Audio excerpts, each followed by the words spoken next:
Allora riprendiamo i lavori aprendo questa seconda sessione che viene dedicata ad aspetti importanti, importantissimi della nostra riflessione sulle orchestre sociali, e cioè il tema delle metodologie, il tema della didattica, delle pratiche didattiche e poi di seguito un ragionamento sulla organizzazione, sul tema cruciale della formazione dei docenti e poi quello dei finanziamenti. Quindi diciamo che in questa sessione si toccano dei temi importantissimi che riguardano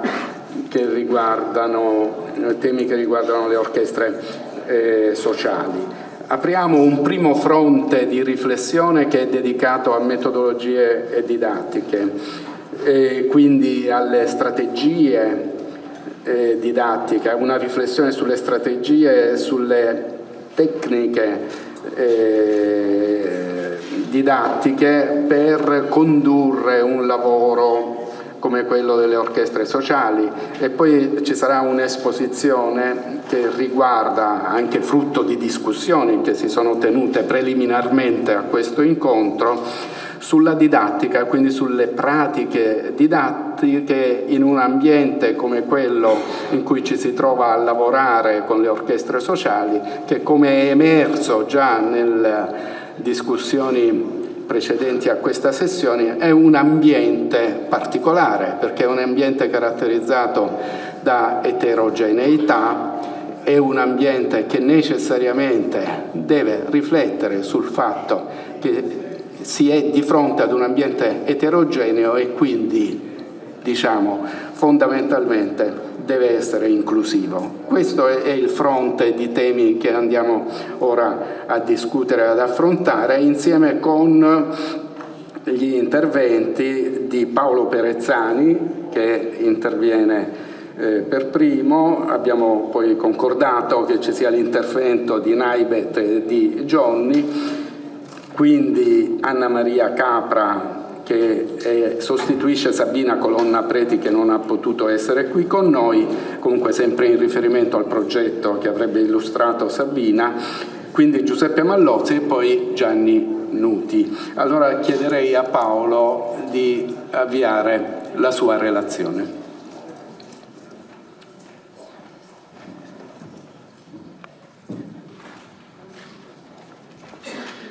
Allora, grazie e buongiorno a tutti.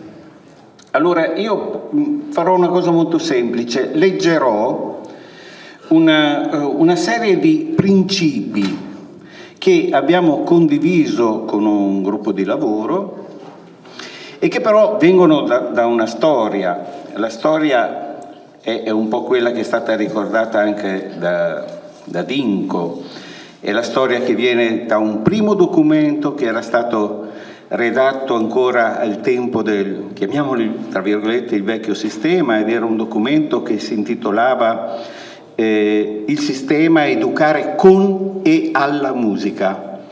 Da lì poi sono stati ricavati quelli che sono stati chiamati i principi educativi elaborati dall'associazione Musica e Società, che a un certo punto si è formata dopo il sistema, e ulteriormente elaborati dal gruppo di lavoro che ha prodotto quello che vi leggerò ora. Ho accennato a questo per capire un po' la genealogia di che cosa? Di uno sforzo che è quello di tradurre in principi, non voglio dire in norme ovviamente, ma in principi ciò che è, diciamo, dichiarato nella carta d'identità. Il problema è sul piano poi pedagogico, sul piano delle metodologie e della didattica, come si traduce un buon operare su questi terreni, venendo da quelle finalità che sono state così ben espresse prima, per esempio, da Gianni. E allora leggo semplicemente. Innanzitutto una premessa. La necessità di diffondere pratiche didattiche orientate verso strategie creative dei modi per padroneggiare la materia musicale attraverso la ricerca, l'invenzione e lo sviluppo della dimensione immaginale è oggi improrogabile. In un contesto di dematerializzazione di ogni processo produttivo e di automazione delle intelligenze, è necessario lasciare un posto al fare artigiano. Il valore sociale del fare musica insieme è strettamente legato alla qualità delle esperienze proposte e dunque alla appropriatezza delle didattiche e dei repertori musicali frequentati, non compatibili con pratiche autoritarie e eminentemente addestrative. Abbiamo poi, un elenco molto sintetico, perché appunto il problema è quello di fare sintesi di una serie di principi, di finalità. Inclusione, l'inetta concertazione. Sull'inclusione penso che possiamo non aggiungere niente, già abbiamo detto tanto. Concertazione è un concetto invece che lascerei poi a Johnny Gomez di approfondirlo, ma certo significa che non si tratta soltanto di includere, di tirar dentro, ma tirar dentro per valorizzare, cioè per condividere un'esperienza educativa per entrambi i soggetti che entrano in relazione. Dunque non è soltanto includere, ma concertarsi insieme. Ma è solo un cenno, perché dirà molto meglio intorno a questo Johnny Gomez. Garantire a tutti e tutte, in ogni età, senza alcuna procedura selettiva ex ante, la possibilità di fare musica insieme in contesti multi e polistrumentali, orchestrali e corali, come esperienza di emancipazione e di promozione umana. Il contributo di ciascuno è ugualmente necessario alla riuscita di uno scopo comune che è musicale e umano insieme. Cerca la felicità prima dell'eccellenza, con la consapevolezza che il bene e il bello sono espressioni diverse di una medesima forma d'esperienza.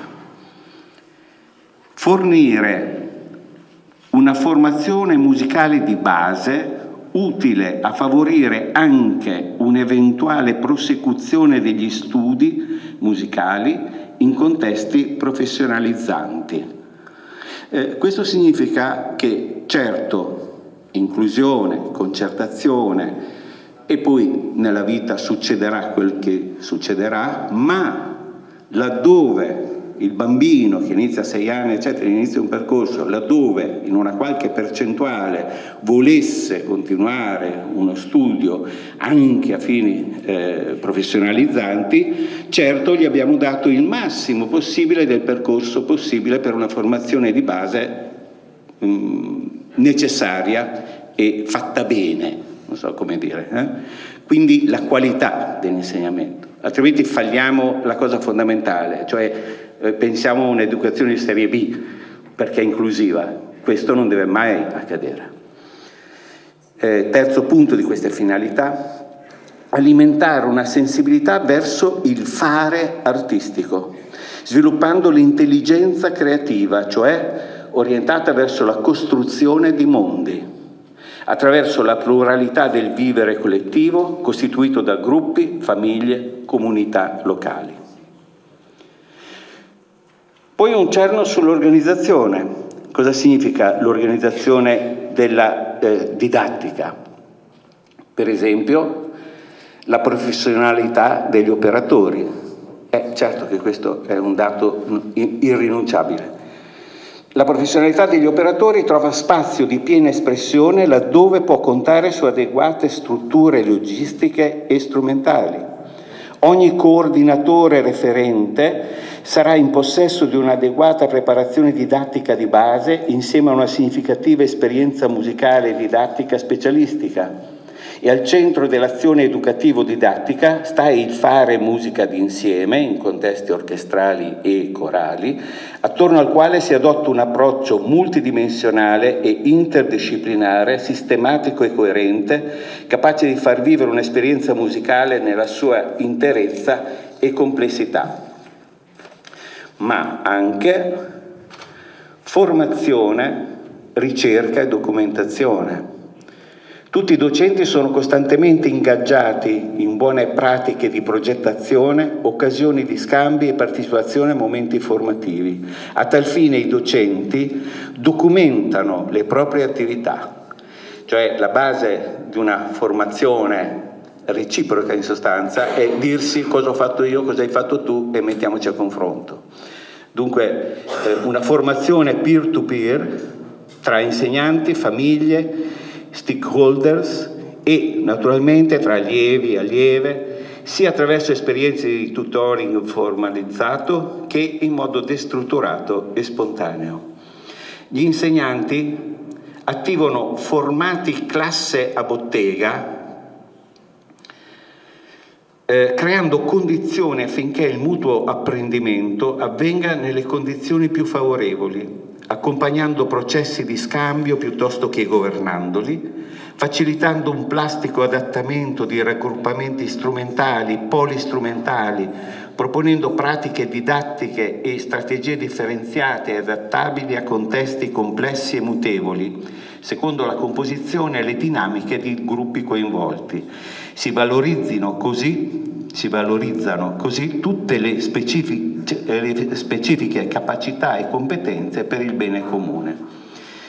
Poi la raccomandazione, o comunque il punto chiave, del lavorare per progetti e in equipe. Lavorare per progetti e o per canovacci piuttosto che secondo una programmazione e pianificazione di una sequenza di azioni didattiche basate su una rigida segmentazione curricolare dell'apprendimento, e lavorare in equipe, sia in fase di pianificazione che di realizzazione del percorso formativo.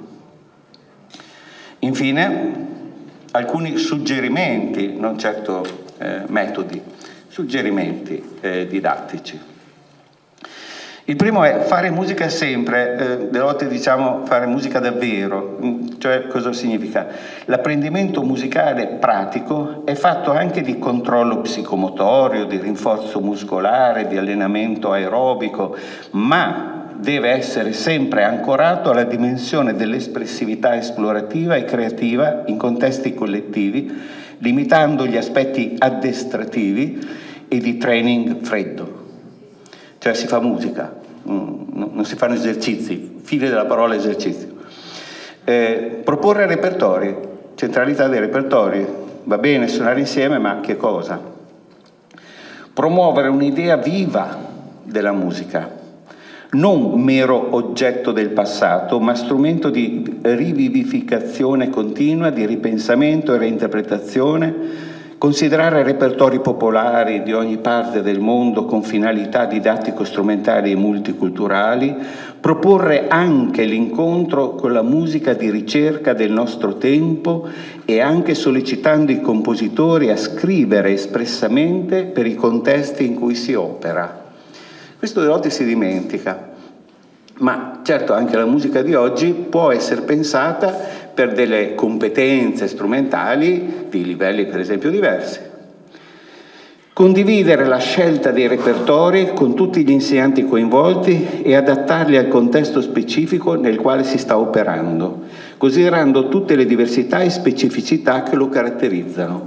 Non adottare musica semplificata, ridotta per spoliazione di senso, ma eventualmente adattarla al contesto senza snaturarne la cifra stilistica alla sostanza significante. Introdurre in modo sistematico esperienze di improvvisazione e di composizione didattica, arrivando ad eseguire musiche progettate dagli stessi studenti in forma individuale o collettiva. Cioè, tra i repertori anche le cose inventate, improvvisate da prima, ma qui bisognerebbe entrare nella sottile differenza tra improvvisare e comporre. Forse il comporre, diceva Schoenberg, è una fase ulteriore dell'improvvisare. Ma l'ultimo, la musica è un tutto. Significa che l'apprendimento musicale prevede l'integrazione tra pratica strumentale, ma anche storia, Doedinco, ma anche storia, grammatica, sintassi, attraverso un dispositivo che permetta di articolare le lezioni in modo da intrecciare i saperi tra di loro e di maturare competenze in modo multidimensionale e multidirezionale. Gli incontri sono occasioni di concertazione polistrumentale, di apprendimento dell'armonia, del contrappunto, delle radici storiche del repertorio adottato, contestuali e non in sequenze separate. Per questo l'insegnante integra in sé le competenze di strumentista, ma anche di storico e teorico della musica, oltre che coach e facilitatore di processi di apprendimento collettivo. I venezuelani che abbiamo incontrato all'inizio del nuovo millennio a Reggio Emilia, questo lo chiamavano, la invocavano come la figura di un insegnante integrale, e cioè che unisse in sé la competenza di insegnare per esempio uno strumento, ma anche nel caso l'armonia o altro. Insegnante integrale. Ho finito, grazie.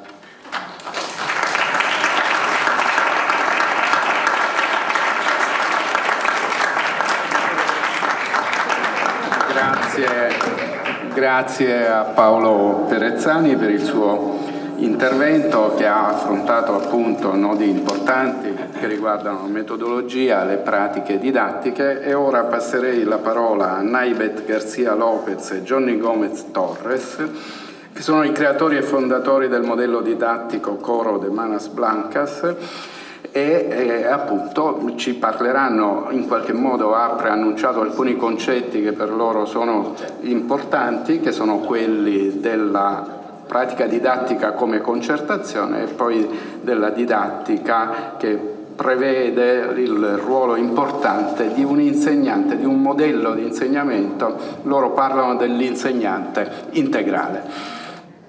Prego.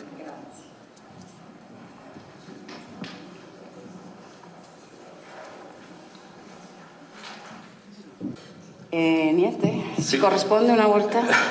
Prima di iniziare, come venezuelano dobbiamo fare una acclaratoria.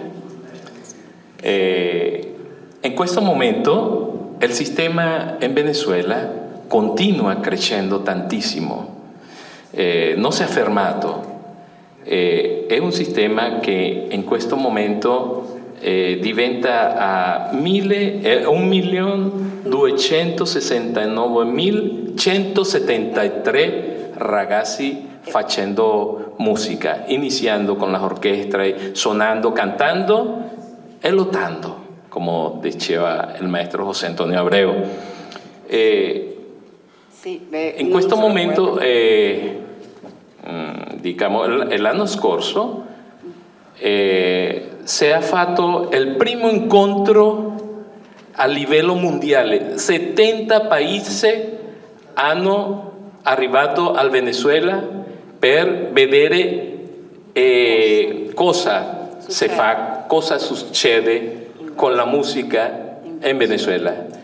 Come lo ha detto Simon Rattle quando ha visitato al Venezuela, ha detto: si vuole sapere cosa sta succedendo nel mondo con la musica, andate a Venezuela. E qui nella pagina del sistema è tutta questa informazione, tutti i dati. Non è così che la musica in Venezuela o il sistema in Venezuela è caduto, no. Dopo della morte del maestro José Antonio, mai. In questo momento si sta creando la università del sistema José Antonio Abreu, si chiama la università del sistema. Questa è una politica di Stato, è una legge di Stato venezolano. E sarebbe bello anche conoscere la fratellanza tra Italia e Venezuela. Quando il maestro José Antonio, io he partecipato con il maestro José Antonio Abreu da 1976 fino a su morte en 2018. Y digamos que el pensiero de José Antonio siempre fue inculcado quando è arrivato dalla isola de Elba il nonno che è emigrato al Venezuela e ha portato 45 strumenti musicali dalla isola da Elba a un paese piccolino in Venezuela, e lì ha nato sempre José Antonio con il pensiero del nonno. Con il pensiero del nonno, lui ha fatto una piccola banda in questo paese e José Antonio inizia a pensare cosa farà. Il nonno è praticamente quien ha ispirato a José Antonio Abreu per iniziare questo il sistema in Venezuela. Questo è il vincolo. Questo è un vincolo Hermoso, bellissimo, bello. che sarebbe importante conoscere questa storia tra la fratellanza dal Venezuela, da Italia con Venezuela. Per me il sistema in Venezuela ha nato con il nonno di José Antonio, nato en la isola da Elba. Iniziamo entonces nostra... E lì faremo un nucleo, se la vita e Dio ce lo permette. Lo invitiamo a Andrea, a Laudani. Facciamo un nucleo lì nella isola d'Alba. Ok. Bene. Sì. In onore al nonno di José Antonio. Di José Antonio. È tutta una storia bella. Scusate che abbiamo fatto un giro all'inizio, diciamo, l'introduzione del nostro momento, no? Di condividere lo scopo di oggi, l'obiettivo di oggi. Però era necessario, perché quando uno sente che l'ideale del maestro José Antonio si crolla, devo dire la verità, e io sono così, mi scuso, non posso, devo dirlo. No, è proprio adesso è che è un bellissimo lavoro e continuiamo, e tutti lo stiamo facendo. Allora, noi siamo qui perché abbiamo fatto un bellissimo lavoro di squadra, prima di tutto, e inizieremo... Con Gianni, con Paolo, con Sabina, che è diventato nonna oggi, un bellissimo bambino. Allora, parleremo di concertazione. Deconcertazione, siamo, vero? Ok. Siamo a posto o no? Scusate un attimo. Sì, vediamo. Didattica nella concertazione, questo è il nostro intervento. Orchestra e coro come comunità di apprendimento e trasformazione. Abbiamo detto cosa è un'orchestra e un coro, giovanile e infantile. Sono un spazio in cui ogni voce, ogni storia e ogni contributo si intrecciano in un tessuto sonoro comune. La musica trascende la tecnica, l'estetica, per diventare un potente motore di trasformazione sociale e sviluppo umano. Da questa prospettiva comprendiamo che la pedagogia non si limita alla sola formazione strumentale, ma si configura come uno spazio di concertazione e crescita collettiva. Crediamo in un'educazione musicale inclusiva che valorizzi la diversità, promuova l'equità e rafforzi il senso di appartenenza, cooperazione e responsabilità sociale. La pratica orchestrale e corale consente ai bambini e giovani di sperimentare il valore dell'ascoltare e dell'essere ascoltati, di assumersi responsabilità individuale all'interno del progetto collettivo e di vivere la ricchezza del rispetto delle differenze. Il docente, in questo contesto, non insegna solo tecnica e estetica, ma trasmette anche valori, accompagna i processi e facilita esperienze che trasformano la vita. Lo strumento musicale, la didattica in questo senso, del concertante si fondano su 3 dimensioni espressive. Vediamo? Lo strumento musicale va oltre l'aspetto sonoro, agendo come mezzo di interazione e lo stesso corpo. Come secondo abbiamo la voce, lo strumento naturale del corpo, che si manifesta nella vocalità come espressione della sua capacità sonora. La discursività gestuale. Il corpo trascende attraverso il movimento, la voce e il gesto, in una sincronia condivisa con l'espressione sonora. Essere docente in un'orchestra o in un coro significa assumere una identità interdisciplinaria che abbraccia molti ruoli, tra cui facilitatore dell'apprendimento. Progetta esperienze educative significative che stimolano l'autonomia e la creatività degli studenti. Ricercatori.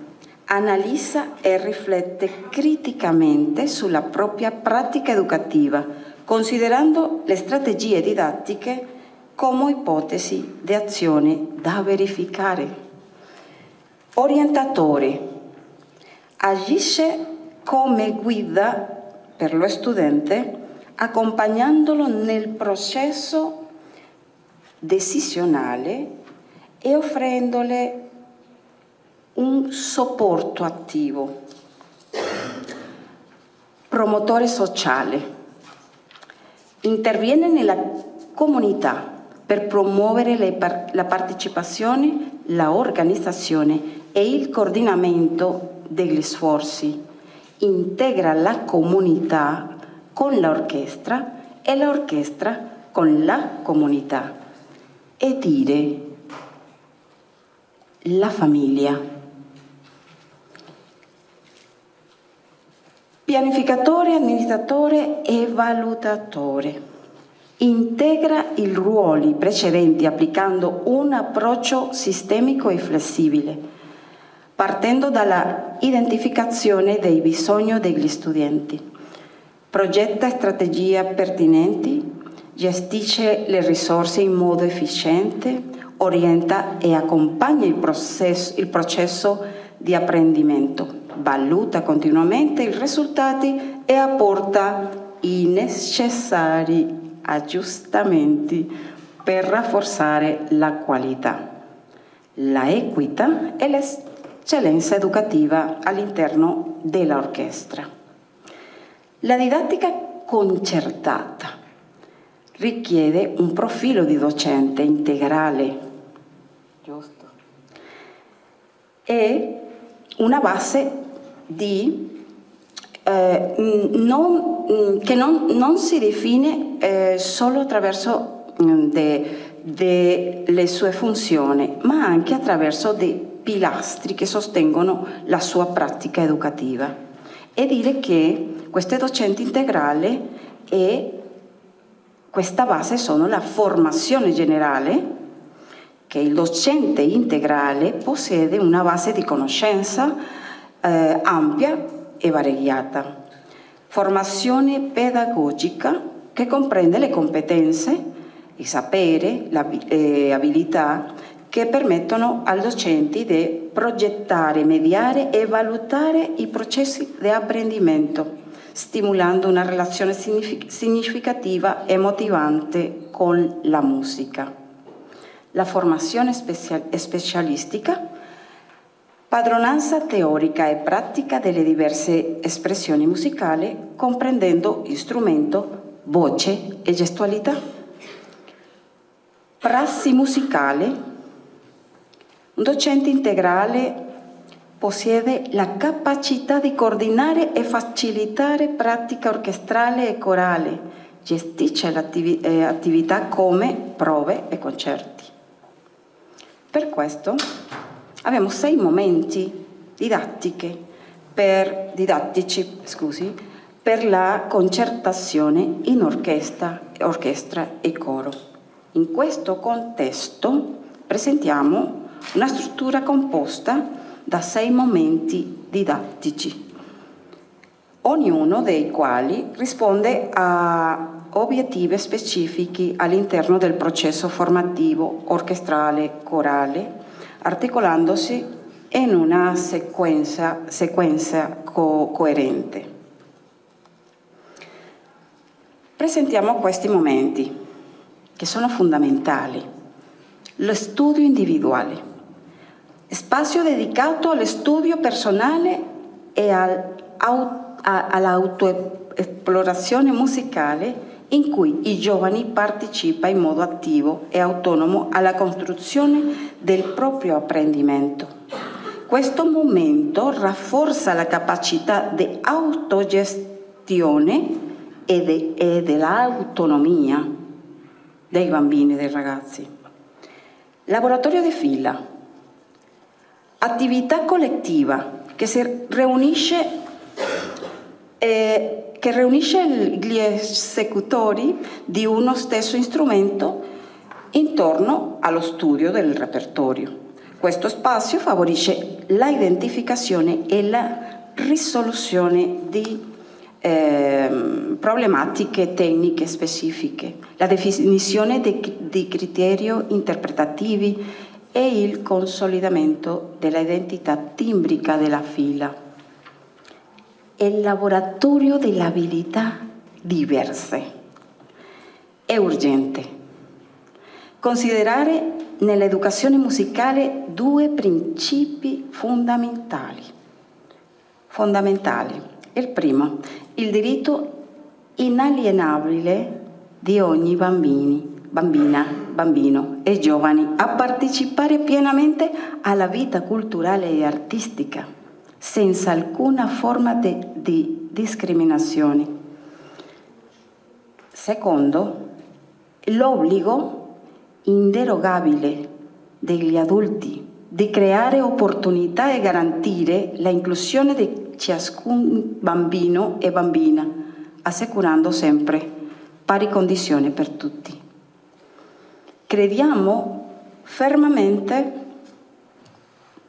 che l'arte e la cultura non siano privilegi, ma un patrimonio comune da condividere, coltivare e proteggere per tutta l'infanzia e la gioventù, senza eccezioni.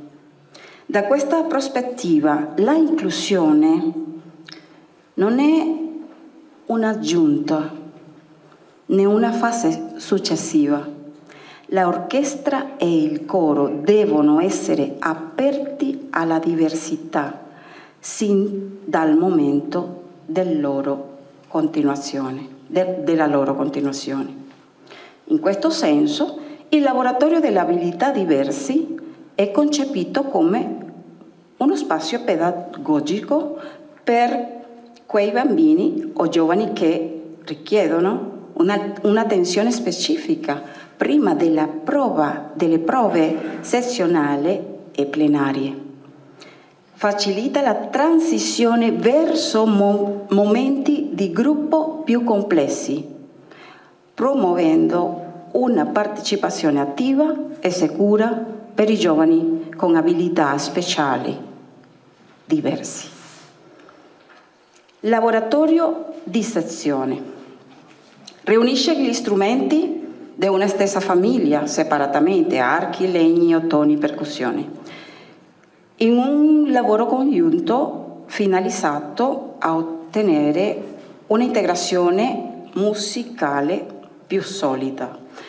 Questa fase favorisce lo sviluppo dell'ascolto melodico e armonico, permettendo al giovane interprete di acquisire la versatilità necessaria per amalgamarsi con le diverse tessiture e timbri, preparando così il momento dell'incontro orchestrale completo.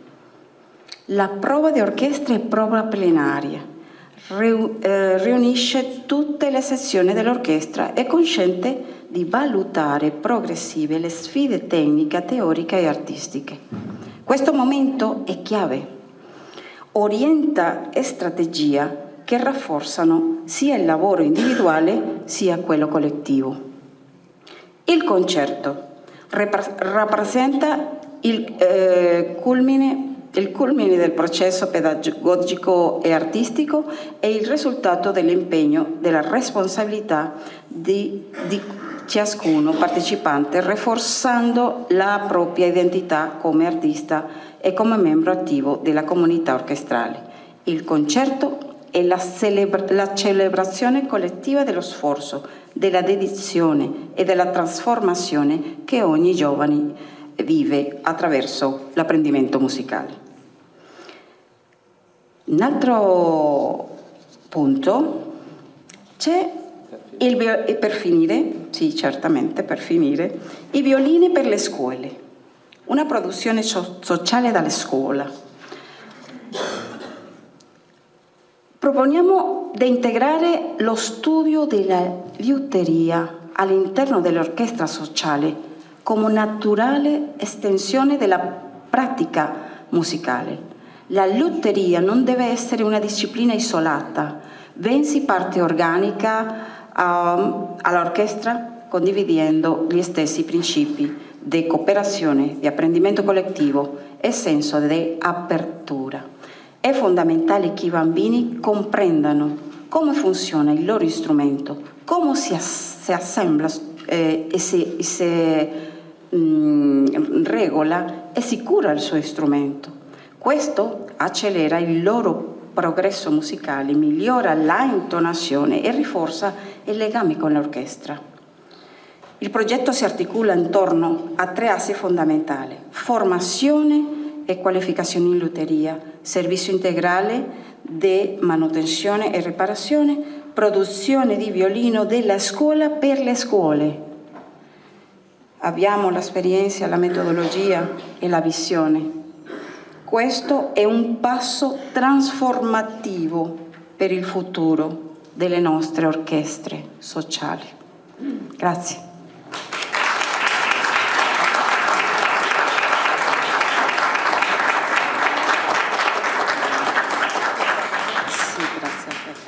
Grazie Naibet, grazie Johnny, ci hanno illustrato la loro grande esperienza proprio in relazione alle questioni che stiamo affrontando, delle strategie didattiche, delle tecniche didattiche, di come scandire il lavoro, del profilo del docente. È stato importante e interessantissimo appunto raccogliere questa descrizione che muove proprio da esperienze importanti che stanno conducendo. Passo la parola ad Anna Maria Capra, dirigente scolastica, che ci parlerà di un progetto che è in corso tra l'Associazione Pequeñas Huellas e appunto una scuola di Torino, il progetto Crescere in Orchestra. Prego.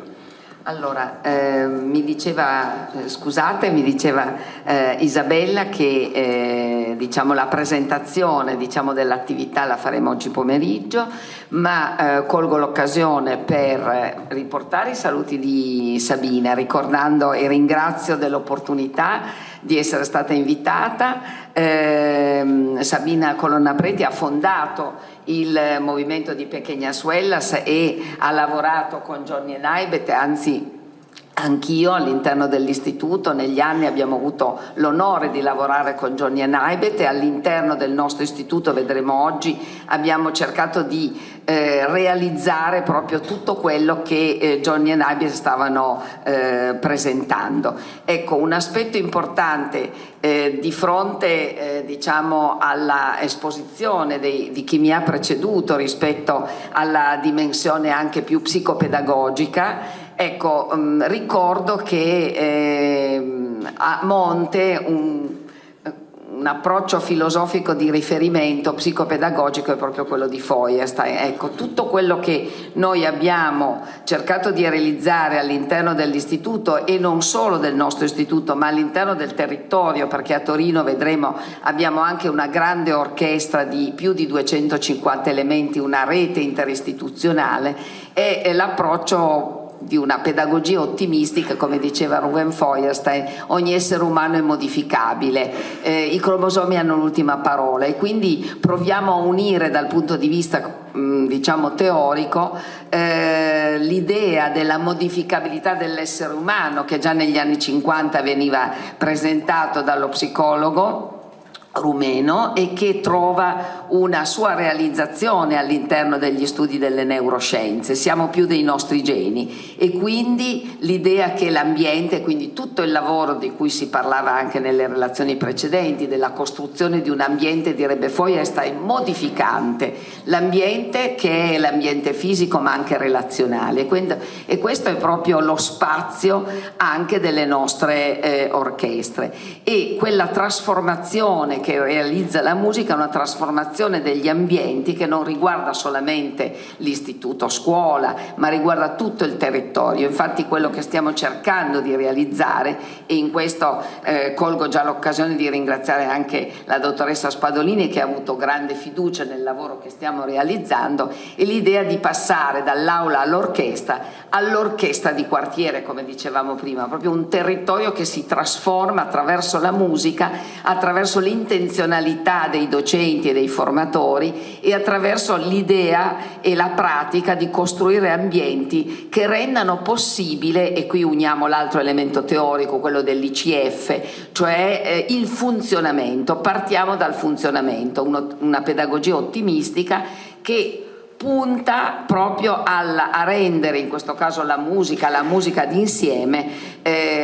diciamo generatore di pensiero, di trasformazione cognitiva, emotiva e relazionale. Ecco, oggi vedremo quanto questo l'abbiamo realizzato insieme a Johnny Naibet, insieme a Sabina, insieme abbiamo anche qui Nadia Bertuglia che rappresenta Orme, insieme alle altre scuole, e che cerchiamo di realizzare anche all'interno della città di Torino. Ringrazio e passo la parola e rimando oggi pomeriggio. Grazie.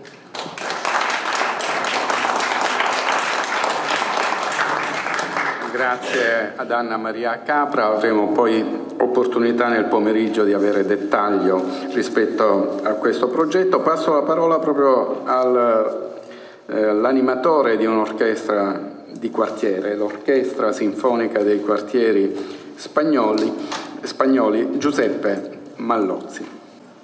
Buongiorno, confesso che non ho dormito stanotte perché pensavo proprio alle cose importanti che da questo convegno devono emergere.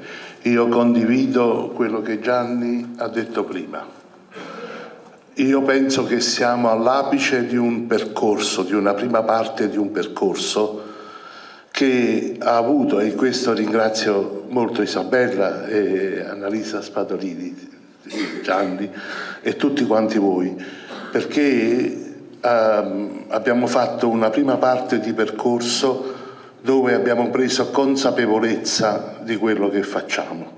Ci siamo incontrati, abbiamo visto che non siamo delle monadi sparse, ma che c'è un pensiero che ci attraversa. Ora, tutta questa consapevolezza che diventa energia deve trovare un momento di realizzazione, come posso dire, di stabilizzazione. Cioè noi non siamo né boy scout né apparteniamo all'ordine delle consorelle che fanno il bene, noi siamo semplicemente le persone che capiscono l'urgenza di far emergere dalle persone delle qualità. Non lo so perché. Siamo un po' come quei granchi che dalle montagne vanno al mare e non sanno perché. Siamo un po' per questo, quindi non me lo chiedo, ce lo chiediamo. E mi ha fatto molto riflettere la relazione che ha fatto Dico Fabbris, perché ci ha fatto capire una cosa, lo dicevo prima a Giuliana pure, come c'è una sensibilità che attraversa l'umanità.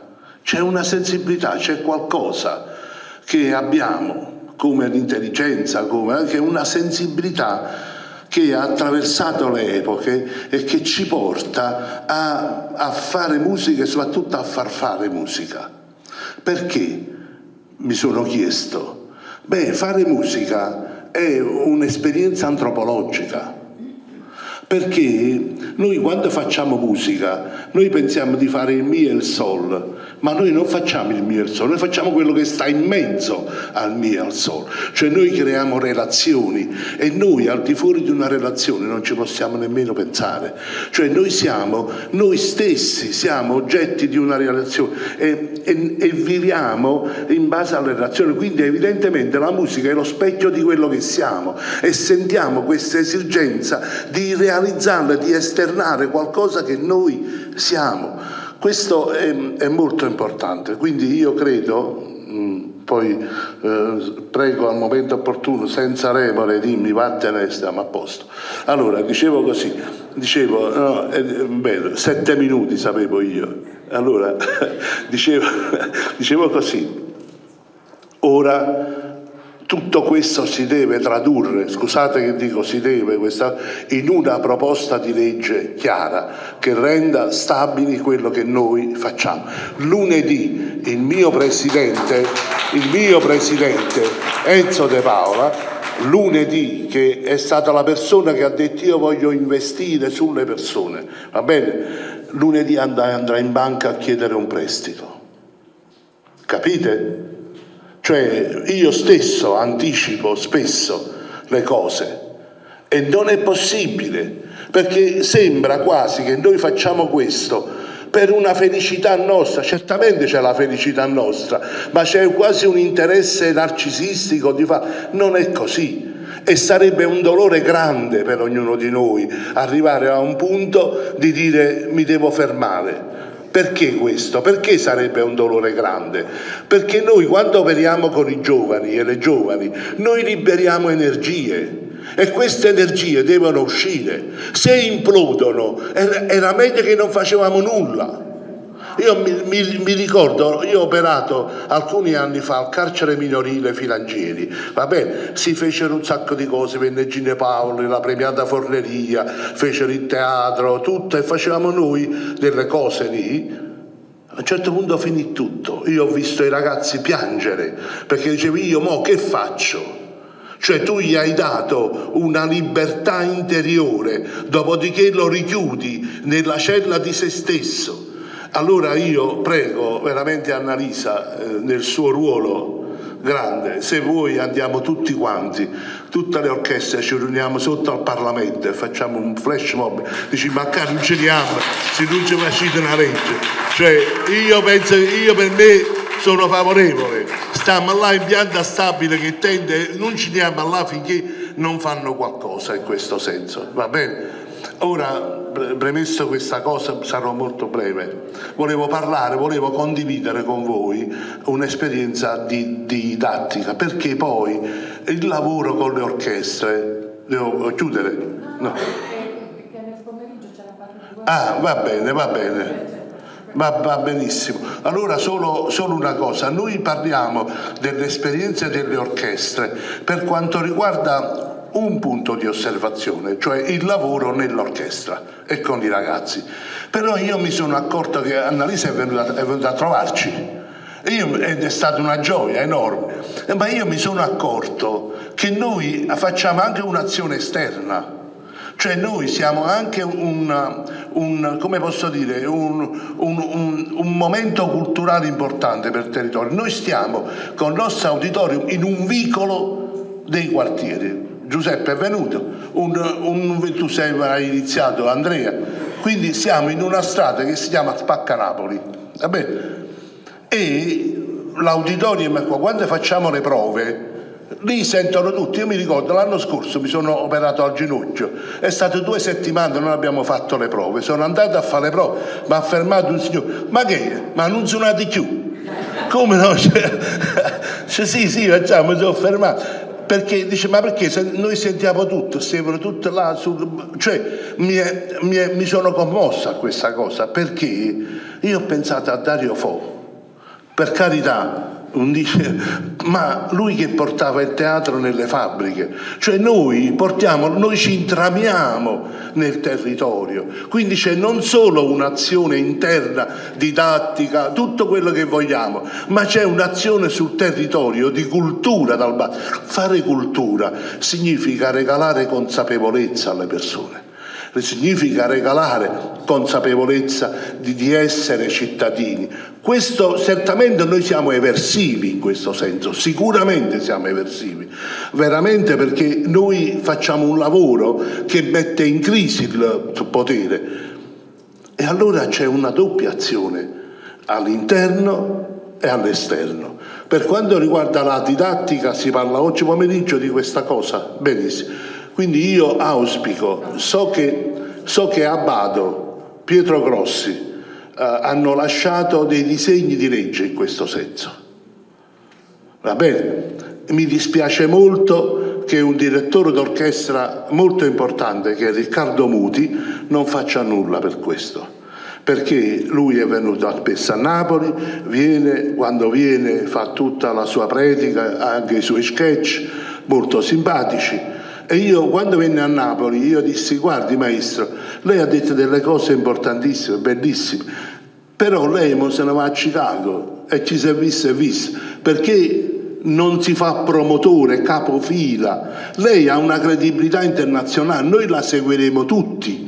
La direttrice mi scippò subito perché ero un po' destabilizzante in questa cosa, però è così. Allora dico, c'hai più di 80 anni, va bene, ancora pensi alla tua carriera, non puoi svuotarti le tasche e dire faccio qualcosa che resti alla nazione. Cioè io questo non mi faccio capace, vi devo dire, perché dico, ma dove si arriva? No? A un certo punto tu morirai come morimmo tutti quanto noi, e che cosa hai lasciato? I tuoi dischi, ma chi se li comprerà più?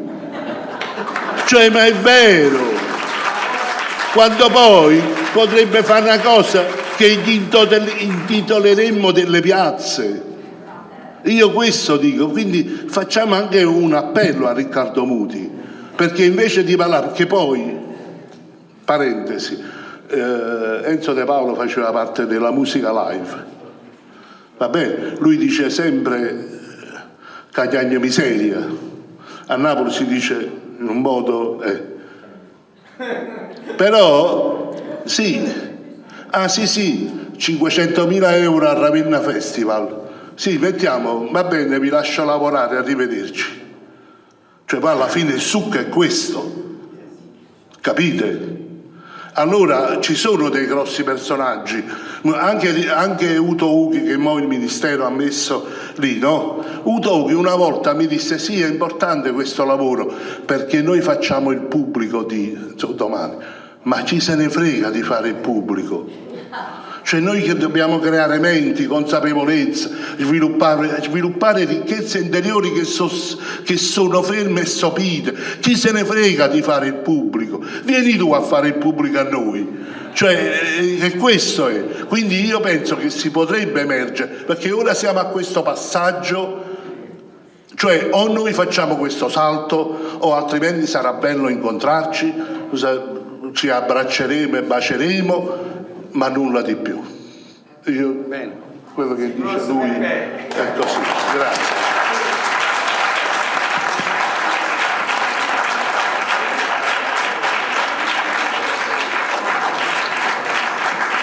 Grazie.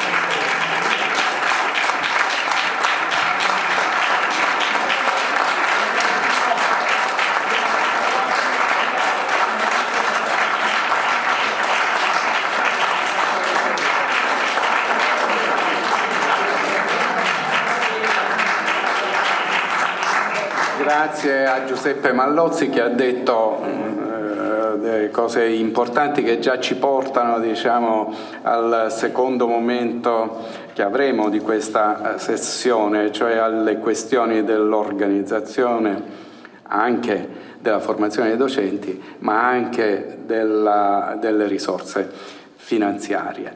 E chiedo a Gianni un intervento per chiudere questa fase di interventi e di raccogliere, diciamo, quello che ci diceva Giuseppe, cioè ora siamo all'apice e al momento poi di fare qualcosa. Insomma. Prego.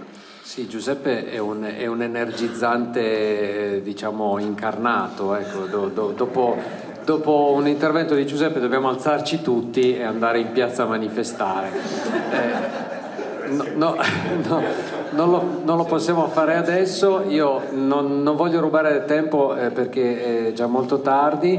Voglio soltanto sottolineare il fatto che dopo questi momenti in cui ci troviamo l'entusiasmo è altissimo, poi va scemando, e invece dobbial proprio strutturare un modello organizzativo e auto-organizzativo, perché è vero che abbiamo bisogno di testimonial possono essere molto utili, testimonial importanti, ma è molto più importante che noi costruiamo un movimento di opinione e guadagniamo autorevolezza mettendoci insieme pur nelle nostre differenze.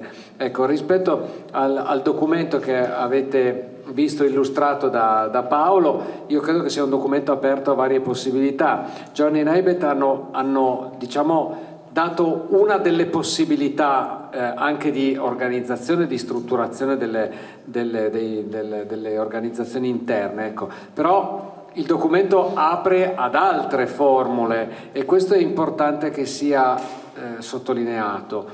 Queste altre formule devono avere questi comuni denominatori che noi abbiamo condiviso e sui quali ci auguriamo che da una parte ci possa essere nel pomeriggio un rispecchiamento reciproco attraverso le varie testimonianze, però poi alla fine, nel dibattito finale, che dobbiamo guadagnarci anche in termini di tempo senza sforare troppo, dobbiamo dire: da qui usciamo con io faccio cosa e quando ci vediamo la prossima volta, che non è l'anno prossimo ma fra un mese o 15 giorni dopo che ciascuno di noi ha fatto il proprio lavoro a casa propria, ecco, o sentendosi via Zoom o similari, quindi con un piano di organizzazione del lavoro da qui all'immediato futuro. Grazie Gianni. Invito al tavolo Mirko Besutti, Andrea Gargiulo e Giuseppe Laudani e Alessandro Vanzini e ragioniamo su alcune questioni che sono emerse. Ecco, una caratteristica delle orchestre sociali, per come le osserviamo oggi in dimensione nazionale, è che queste esperienze sono plurali, diverse, molteplici, e si andrà a ragionare su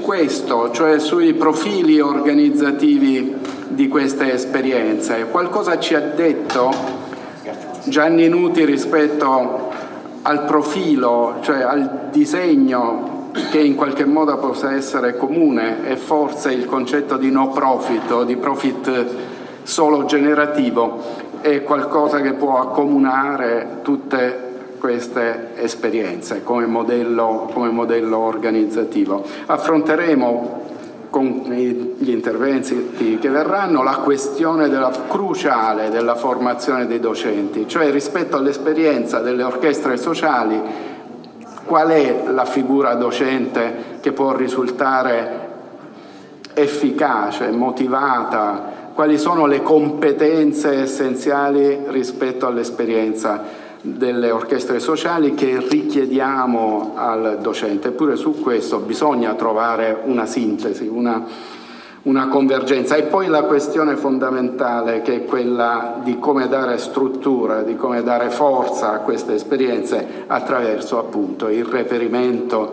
delle risorse essenziali perché si sostengano e trovino sviluppo.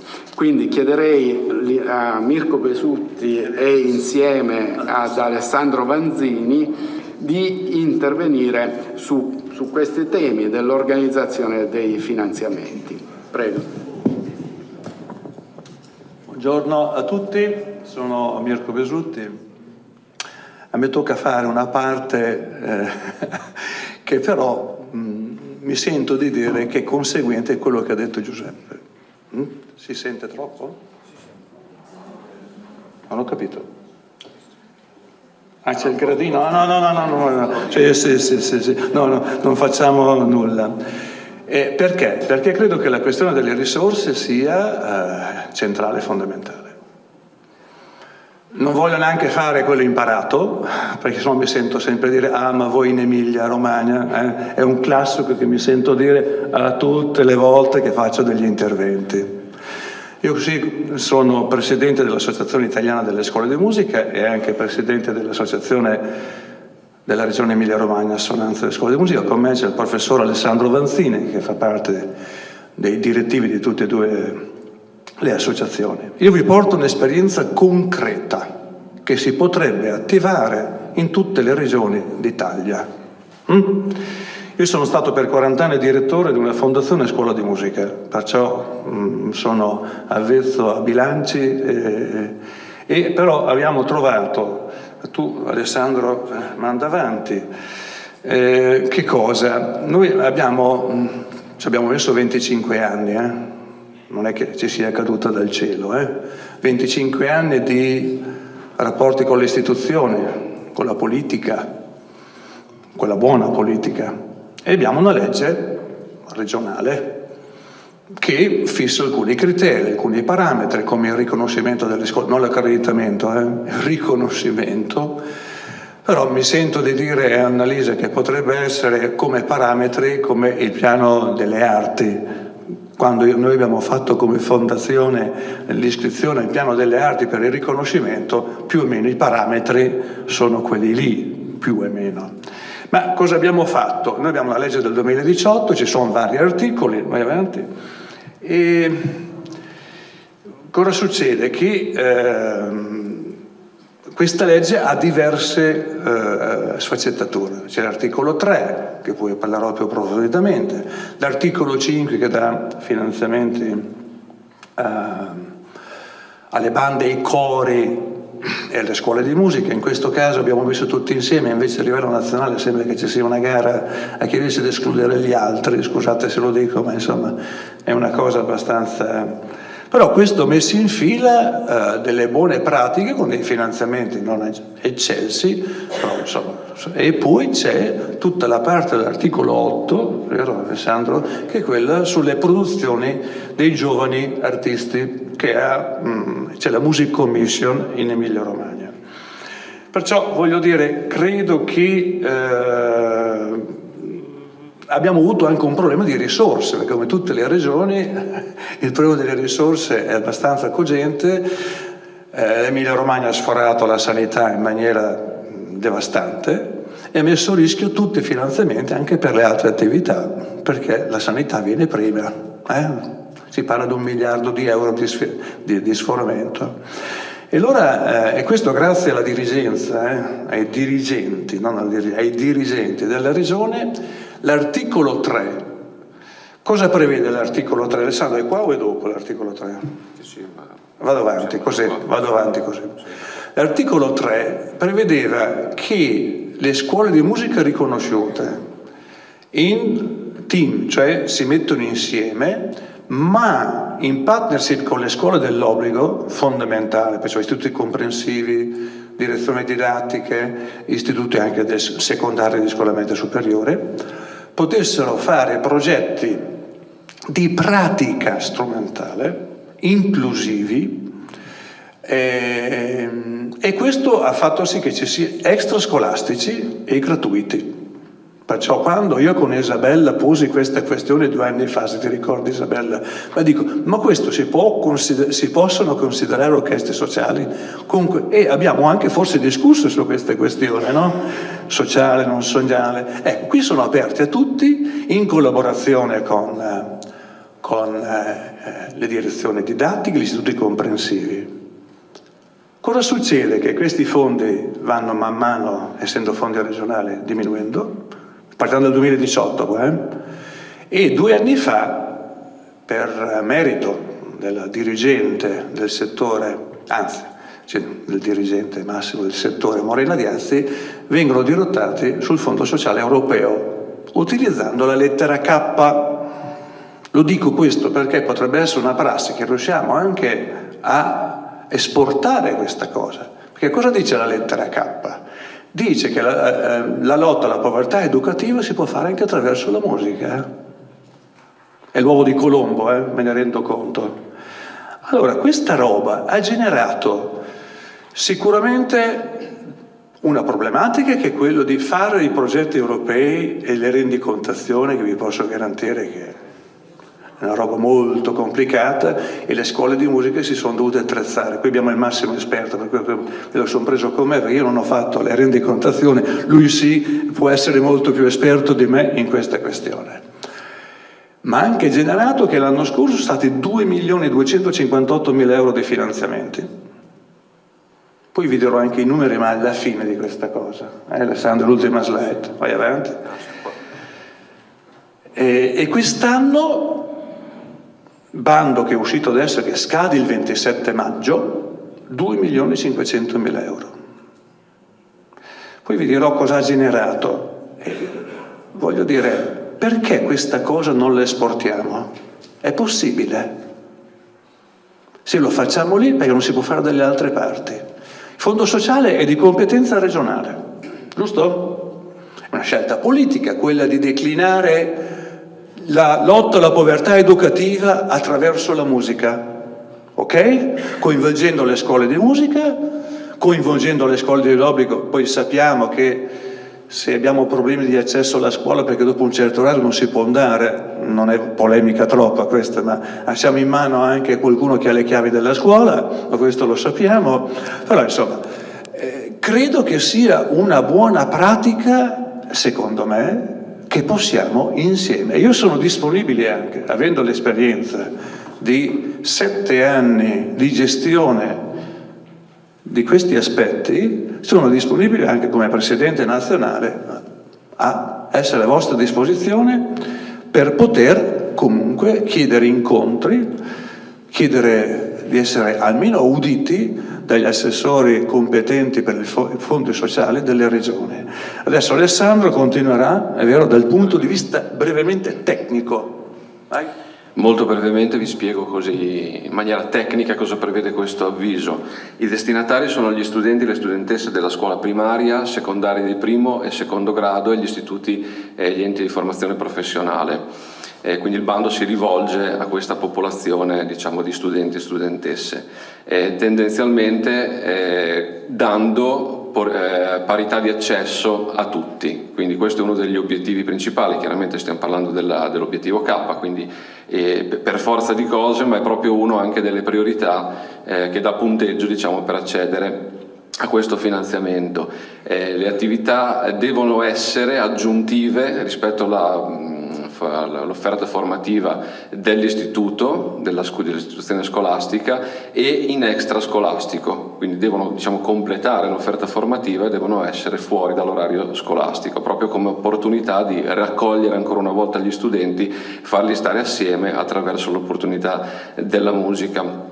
Ci deve essere tendenzialmente una scuola di musica che diventa ente, capofila come soggetto gestore e attuatore dell'avviso, e almeno 2 istituzioni scolastiche partner.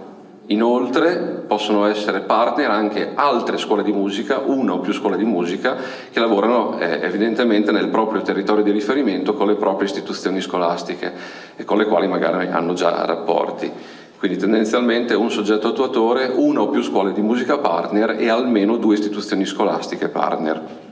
Questo chiaramente prevede poi dei percorsi formativi. Un percorso si compone di 60 ore complessive di formazione in aula per i ragazzi e ogni percorso è suddiviso in 2 moduli. Questi moduli possono essere di canto corale, la famosa ormai vecchia e sorpassata propedeutica musicale, ma ancora così la chiama l'avviso, comunque diciamo alfabetizzazione musicale, o musica strumentale di insieme. Possono essere moduli progressivi per livello oppure moduli anche diversi che si accorpano e vanno a formare questi singoli percorsi di 60 ore a percorso.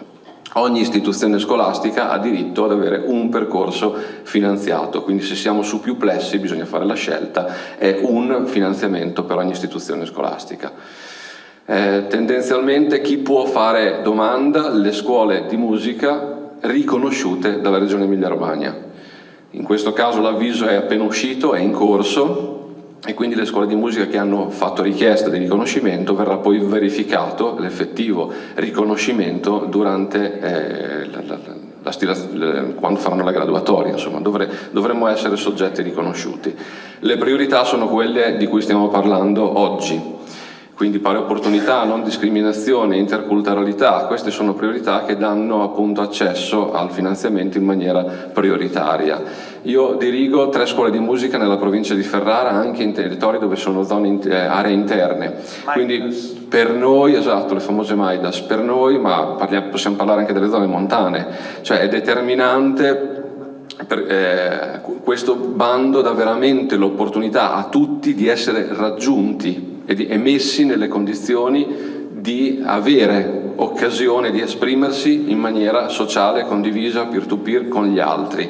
Quindi anche la territorialità, cioè il poter arrivare nelle zone dove c'è una grossa povertà culturale, dove le famiglie sono in difficoltà a dare occasione ai propri figli, arrivare in una scuola e mettere uno strumento in mano ai bambini in maniera gratuita, sia per la formazione che per lo strumento stesso, è davvero una grande opportunità che genera poi quel processo dove tutti i soggetti che collaborano in questa azione fanno la famosa comunità educante, cioè il messaggio è quello: diamo veramente occasioni a tutti di avere accesso ad un'opportunità che mette tutti sullo stesso piano e genera valore e rigenera valore educativo, pedagogico, sociale nelle comunità di riferimento. Dopodiché noi facciamo un'azione molto ampia, perché siamo provincia di Ferrara, Bologna, Ravenna, Modena, e riusciamo con degli eventi sia di lezione aperta, quindi durante il percorso i genitori vengono e comprendono quello che è l'opportunità per i loro figli e loro stessi fanno rete, fanno comunità, mettendosi insieme, creando la merenda, cioè si genera veramente un valore educativo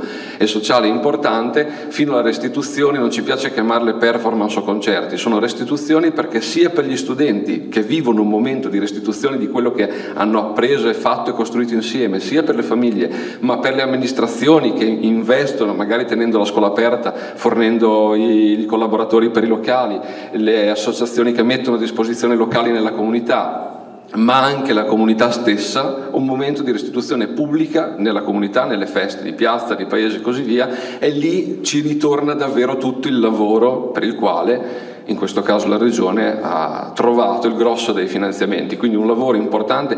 Ci sono tra l'altro in questi finanziamenti anche gli spazi di formazione, quindi noi riusciamo a garantire insegnanti qualificati, preparati sia nell'ambito dell'accompagnamento per le persone con fragilità, disabilità, ma anche proprio tutta quella formazione sui repertori, si discuteva anche di quello, quindi i nostri docenti sono preparati, fanno percorsi per scrivere i brani e i repertori adatti o per trovare il repertorio didattico, pedagogico adatto a far sì che tutti partecipino con assoluta serenità e si sentano tutti protagonisti, anche dando quelle opportunità di cui si diceva formative per eventualmente dei percorsi che un giorno possono diventare professionalizzanti. Quindi gettiamo delle radici di società e di comunità veramente importanti grazie a questo finanziamento. I progetti si devono svolgere nell'anno scolastico, tendenzialmente mettono il 31 agosto come deadline, questo l'ho già detto. E qui ti faccio finire con i numeri che ci sembrano importanti. Voglio aggiungere un'altra cosa. Abbiamo fatto una grande restituzione l'anno scorso insieme alla Settimana della Musica a Bologna Eufonica, che poi Eufonica ha preso un'altra via quest'anno, anche se un po' ci troveremo là insieme. Abbiamo ottenuto le restituzioni ma anche i convegni e tutto il resto. L'anno scorso 25 orchestre, Annalisa, alla fine della Settimana della Musica hanno fatto questa restituzione pubblica. Perché allora, guardate, io parto dall'ultimo dato, sono 7.273 ragazzi e ragazze che hanno accesso gratuitamente a questi corsi che ha spiegato prima Alessandro. 23 progetti finanziati, perciò sono 23 enti gestori di questi progetti, ma sono 64 le scuole di musica partner e 234 istituzioni scolastiche partner. Perciò siamo su tutto il territorio e abbiamo generato questo con 2.258.000 euro di finanziamenti. Perciò questo è quanto e niente. Rimaniamo a disposizione. Grazie Alessandro, alla prossima. Grazie a tutti. Grazie a tutti. Grazie a Mirko Besutti e Alessandro Vanzini per quanto ci hanno illustrato che riguarda l'esperienza della Regione Emilia-Romagna. Interviene Andrea Gargiulo, anche lui protagonista di progetti importanti, in questo caso soprattutto nella dimensione della Regione Puglia.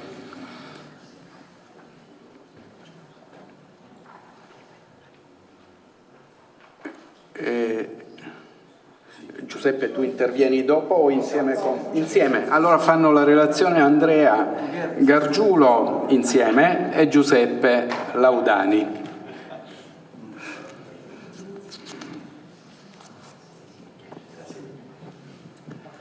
Buongiorno a tutti e a tutti, troppo alto per me, sono diversamente alto.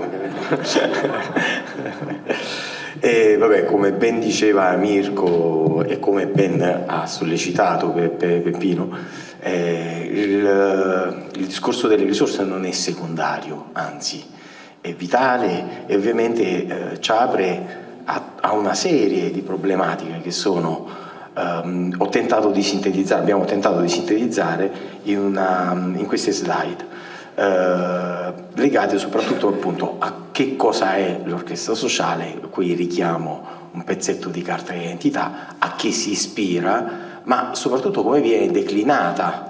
Noi oggi, se andiamo a vedere la mappa, io ho fatto una piccola mappa brevissima dei soggetti che attualmente sono in rete, nella costituita e costituenda rete chiaramente delle orchestre sociali italiane, e ovviamente troviamo forme giuridiche e contesti assolutamente diversi. Dalle un'associazione APS, all'associazione ODV, che sarebbe associazione di volontariato, all'associazione culturale, all'istituto scolastico, alla scuola di musica, quindi a coordinamenti di soggetti informali. E ovviamente questa cosa è importante, perché se non incominciamo a identificare chi siamo e ovviamente come interlocutori, interfacciarci in maniera chiara rispetto a quello che è un potere, tra virgolette, pubblico, che può essere di diverso tipo, regionale, nazionale, locale. Nel pomeriggio parleremo per esempio di Pippi, che è un progetto di istituzionalizzazione che sta finanziando un progetto di orchestre sociali e che permette comunque di avere delle risorse per fare cosa? Esattamente quello che ci stiamo dicendo. Quindi la declinazione anche del come riuscire a trovare le risorse può essere assolutamente eterogenea. Non possiamo immaginare, o forse ho saltato qualcosa, no, non possiamo immaginare che una sola fonte di finanziamento riesca a sbloccare tutto. E quindi incominciare a analizzare un attimino brevemente i diversi soggetti. Parto proprio dall'istituto comprensivo dell'orchestra Diego Valeri. Ho fatto proprio questo lavoro, abbiamo fatto insieme, però io ho fatto un po' il lavoro di colui che non sa leggere e scrivere, non sa cosa sono le orchestre sociali, mi collego al sito, vediamo tu chi sei. Perché questa cosa? Perché anche quando chiediamo un finanziamento e ovviamente stiamo chiedendo alla Fondazione X, la Fondazione X la prima cosa che fa è collegarsi al nostro sito e vedere noi chi siamo. Al di là di quello che abbiamo scritto magari sul progetto, molto spesso anche il mio sito fino a poco fa non era aggiornato. E quindi non diamo un'immagine chiaramente di magari lo siamo una forza incredibile, devastante, arriviamo a 5.000 bambini ogni giorno, però non riusciamo ad avere una rilevanza esterna di questa azione. Quindi vedete, dobbiamo iniziare anche noi ad attrezzarci rispetto a quelle che possono essere poi un futuro di eterogeneo di reperimento delle risorse.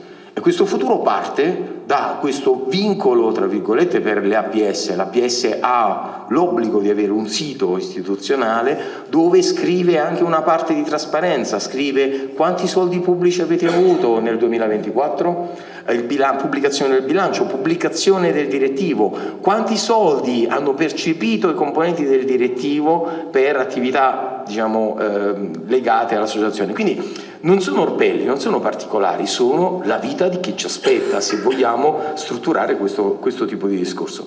E l'orchestra Diego Valeri, parla un attimo tu, che io ho fatto una sintesi brevissima. Sì. Allora, intanto io devo alzarlo. Sì, ci tocca avere queste mortificazioni. Vabbè, scusate. Allora, in relazione alla nostra realtà, noi nasciamo all'interno di un istituto pubblico, quindi una scuola pubblica, un istituto comprensivo. E l'obiettivo che mi ero posto quando è nato il progetto era quello di comunque dare una continuità al progetto, perché la difficoltà più grande è quella di non farlo diventare un evento estemporaneo che si conclude con, che ne so, il concerto di fine anno, il concerto di Natale e poi finisce. La fortuna mia è stata quella 25 anni fa di incontrare l'allora Luigi Berlinguer, il bando che mandò fuori per quanto riguardava i laboratori musicali, e da quel primo finanziamento è nato tutto il progetto. Nel corso di questi 25 anni la preoccupazione mia era quella di dare appunto una continuità. Questa sera, per esempio, chi ci sarà di voi potrà assistere a una piccola dimostrazione di quello che sto cercando di dire, cioè i ragazzi che suoneranno stasera sono frutto di questa continuità. Alcuni sono qui presenti adesso, hanno cominciato 25 anni fa un percorso che li ha portati oggi, alcuni di loro adesso dei professionisti della musica, altri lo stanno diventando, altri semplicemente, pur facendo altri lavori, continuano a far parte dell'orchestra e si ritrovano per creare bellezza, per suonare insieme e per far parte di questa famiglia. La difficoltà maggiore che io ho incontrato negli ultimi 25 anni è quella proprio di far capire, per esempio, parlo per la scuola pubblica, è quello di far capire quando si alternano magari dei dirigenti o cambia l'amministrazione comunale, di far capire che il progetto, l'orchestra non è mia, non è una mia proprietà, ma è un progetto del territorio, un progetto del comune, è un progetto di ogni singolo cittadino, ogni singolo bambino di questo paese. E il reperimento dei fondi rimane chiaramente un problema. Un problema perché? Perché nel momento in cui io voglio che questi bambini possano avere un'istruzione extrascolastica, perché è vero che noi facciamo un'attività anche in orario scolastico, e poi magari oggi pomeriggio ne parliamo per capire meglio come siamo strutturati, ma la maggior parte del lavoro consiste nel tenere aperta la scuola tutti i giorni fino alle 9 di sera. e anche a volte capita di domenica. Faccio un esempio: noi il 14 maggio abbiamo la chiusura della scuola perché c'è il santo patrono, ma siccome il 15 abbiamo un concorso a Verona, il 14 noi apriremo la scuola per consentire all'orchestra d'istituto di poter fare le prove generali. Ma questo non possiamo farlo con il personale scolastico, dobbiamo necessariamente farlo attraverso l'associazione che i ragazzi stessi hanno creato appunto 25 anni fa. 2004. Sì, nel 2004, prima con i loro genitori e oggi loro adulti fanno parte del direttivo, che consentono quindi di poter portare avanti questo progetto che oggi in un paese insomma di 10.000 abitanti consiste in 1.500 bambini che fanno musica tutto l'anno, organizzati in 3 orchestre, una appunto infantile, una junior e quella più grande che sentirete una parte stasera perché non ci stiamo tutti qua sopra. Continua. Grazie Beppe.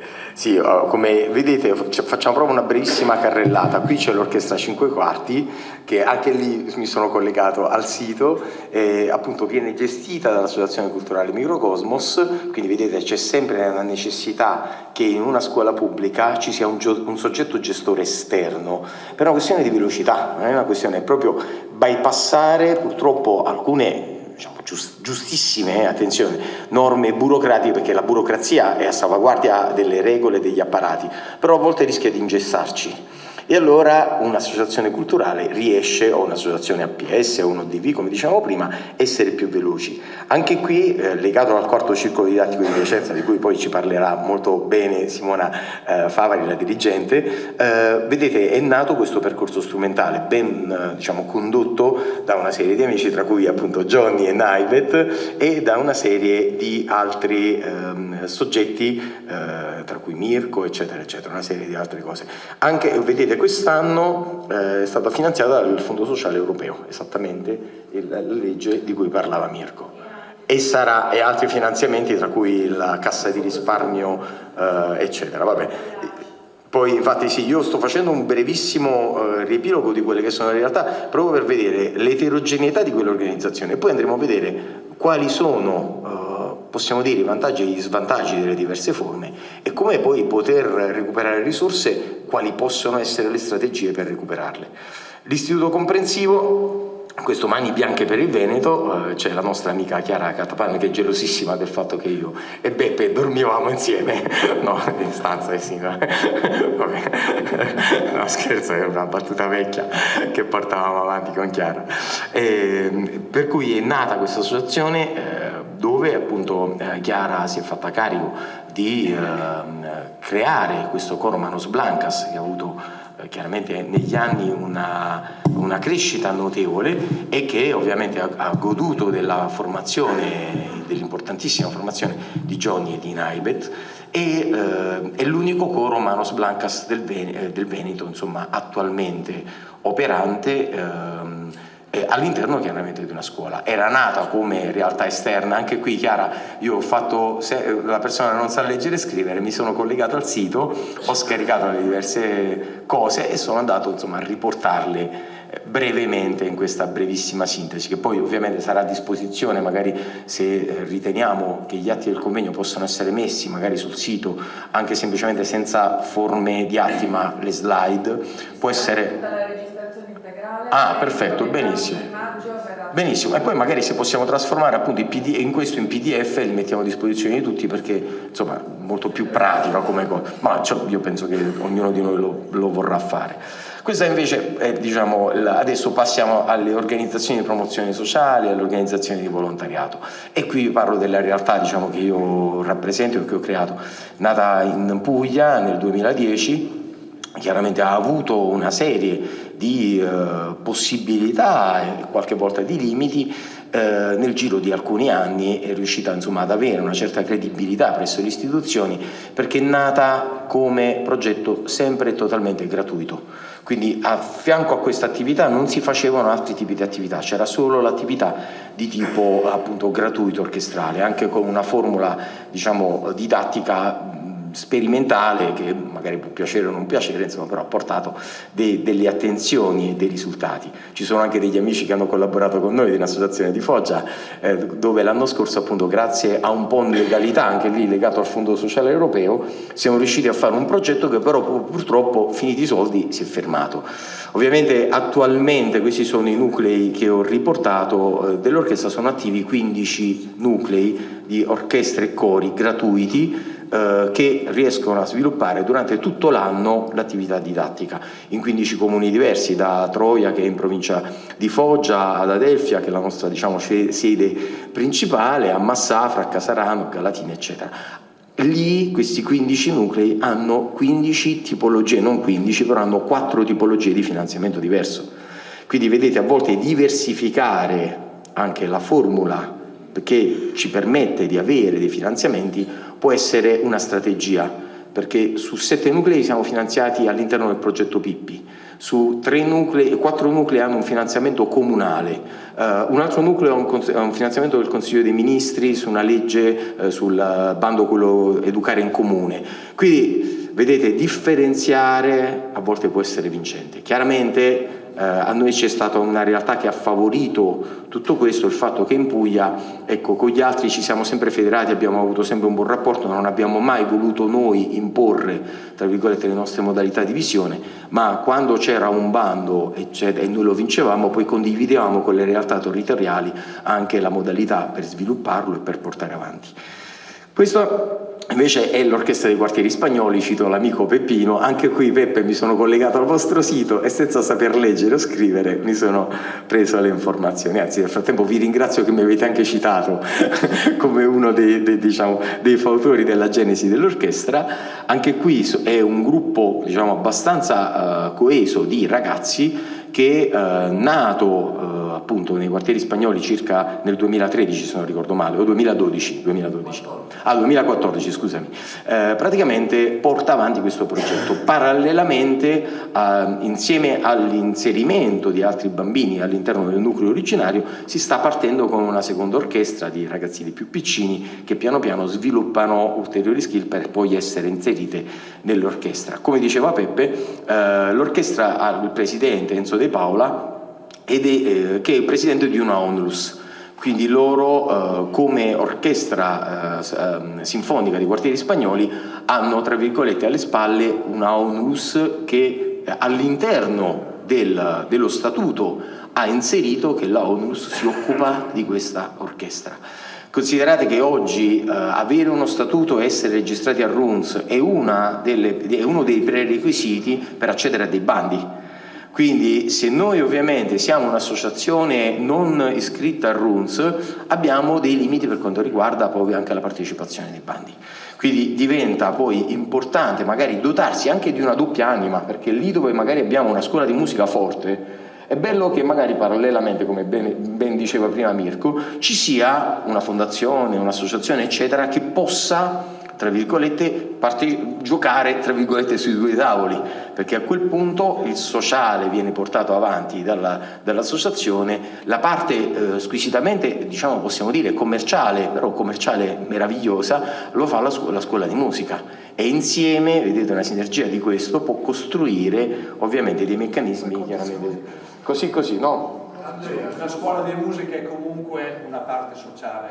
Sì, però allora alcune scuole di musica sono costituite come attività commerciali, cioè allora oggi noi abbiamo avuto anche dalla Comunità Europea, entro il 2026 ci sarà l'ulteriore modificazione, si dovrà scegliere se essere totalmente tra virgolette ente non commerciale, quindi significa che tu non puoi fatturare al 22%, e tu non puoi fatturare al 22% se fai delle attività esclusivamente legate a quella finalità. Quindi se io faccio per esempio uno spettacolo e all'interno dello spettacolo ti fatturo il service di amplificazione, il service di amplificazione deve incidere per non più del 6% sull'attività totale, no, ricordiamocelo, perché sembrano sofismi, però in realtà poi sono le cose che determinano la differenza. E considerate per esempio anche da un punto di vista strutturale, l'attività cioè l'associazione, se riceve più di 220.000 euro l'anno di finanziamenti dal pubblico, ha una serie chiaramente di obblighi diversi rispetto all'associazione che non ha quei limiti.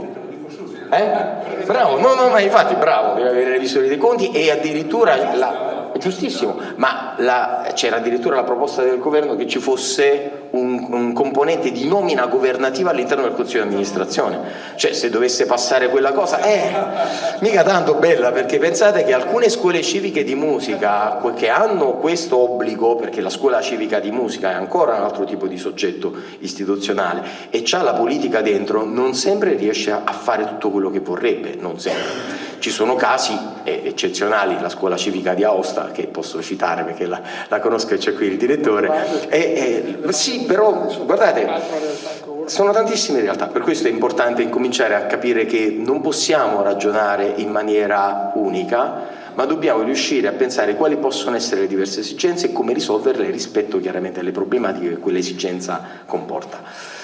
Qui Talita Cum, che praticamente invece è la realtà del nostro amico padre Bucaro e di Pietro Marchese, è un'orchestra nata, appunto l'orchestra a quattro canti, nata a Palermo.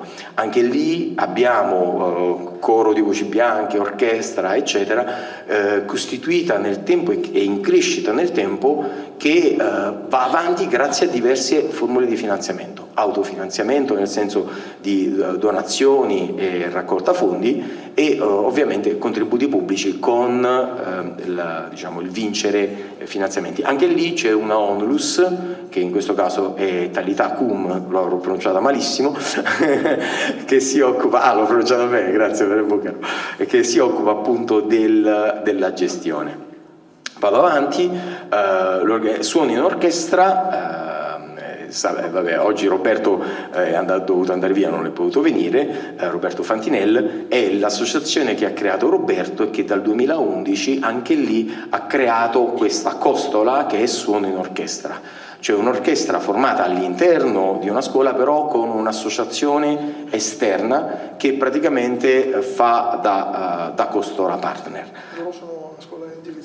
Loro sono una scuola media di indirizzo musicale che però permette la prosecuzione delle attività ai ragazzi anche una volta che hanno terminato il percorso, e questa è un'altra delle cose molto belle. A Bisceglie noi abbiamo una scuola di questo tipo e praticamente era diventata una delle scuole medie guida per la regione Puglia, perché aveva questa orchestra di 200 ragazzi.